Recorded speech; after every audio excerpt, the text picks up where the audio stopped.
Di balik layar ponsel yang gemerlap, tersimpan realita yang sunyi. Generasi Z kini berhadapan dengan krisis kesehatan mental yang masif mulai dari burnout, kecemasan akan masa depan, hingga tekanan media sosial. Namun, seringkali kita lupa bahwa negara ini punya kompas moral bernama Pancasila yang seharusnya menjadi pelindung bagi jiwa-jiwa yang lelah. Bagaimana keterkaitannya? Sila pertama mengajak kita mencari kedamaian batin, sila kedua, kemanusiaan yang adil dan beradab, adalah teguran keras bagi kita yang masih hobi memberikan stigma negatif pada gangguan mental.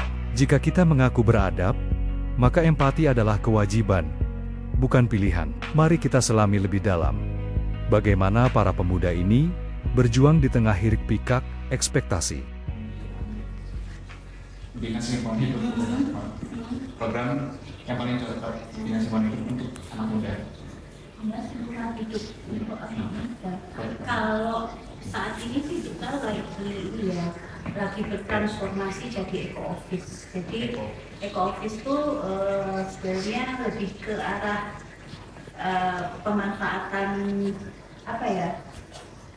lebih ke lingkungan, lebih ke ramah lingkungan, kantor yang ramah lingkungan. Jadi kita sudah mengurangi penggunaan kertas dengan aplikasi digital. Lalu kita sudah memulai dengan aduan, misalkan dulu kalau aduan pakai surat, karena sekarang cukup dengan mail atau bagaimana. Jadi kita sudah mulai bertransformasi pelan-pelan untuk ke arah digital, jadi mengurangi penggunaan kertas.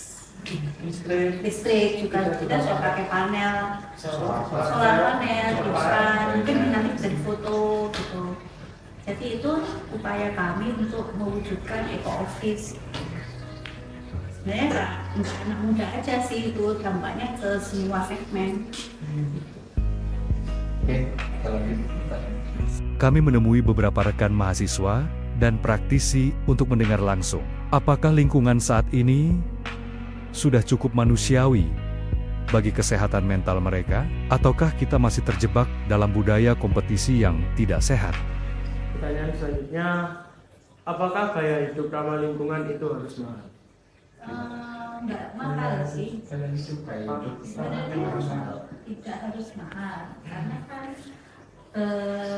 singgungan langsung dengan kehidupan kita sehari-hari, dan itu tuh sebenarnya bisa dilakukan dengan hal-hal yang sederhana saja, kayak yang diulangi tadi, misalkan memilih sampah di rumah, tidak membakar sampah, hal-hal yang sifatnya kita anggap remeh atau sederhana, sebenarnya memulai hal yang dari yang dianggap remeh itu jadi sesuatu yang lebih besar, jadi bakalan memicu awareness si anak-anak ini tentang lingkungan yang lebih skupnya lebih besar, itu tadi dari hal yang paling simpel.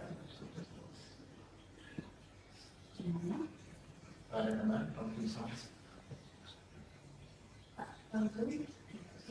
sebenarnya kalau mahal enggak ya, Ya. ya. Saya ingat banget waktu dulu, kalau misalkan dulu itu saya disuruh orang tua saya beli minyak goreng gitu ya, baru 4, ke tokonya baru 4. Cuma sekarang kan kemasan minyak goreng itu semuanya kemasan plastik ya, udah kemasan plastik, dan itu kan menimbulkan sampah ya. Sebenarnya mahal enggak, cuma kalau di era sekarang karakternya itu udah beda.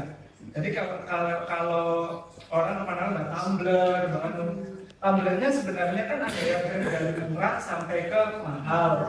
Mungkin kalau yang orang lihat murah biasa aja. Mungkin kalau orang lihat yang mahal, bagus ini, jadi pengen kan kemudian. Nah, culture perubahan perilaku seperti ini yang membuat orang mungkin ada beberapa yang berpikiran ramah lingkungan itu mahal loh, harus beli tumbler yang merek ini atau harus beli kotak makan yang merek ini, jadi mengeluarkan harga lebih hanya untuk perubahan perilaku ramah lingkungan gitu. Sebenarnya kalau misalkan dilihat dari sisi aspek lingkungan enggak sih, tapi kalau dari gaya hidup ya tergantung masing-masing. Ya, sekarang kan lebih banyak orang jual fast food ya. Kalau beberapa 5 atau 10 tahun yang lalu kan tidak sebanyak sekarang. Dan kemasan fast food itu pasti nggak bisa dikelola gitu aja, pasti banyak. Tiap rumah itu pasti minimal beli teh gelas atau teh ponji itu pasti 1 atau 2, atau pesen Gojek nanti kan ada bungkusnya, pasti ada itu. Kalau dulu kan jarang sekali makanan berkemasan.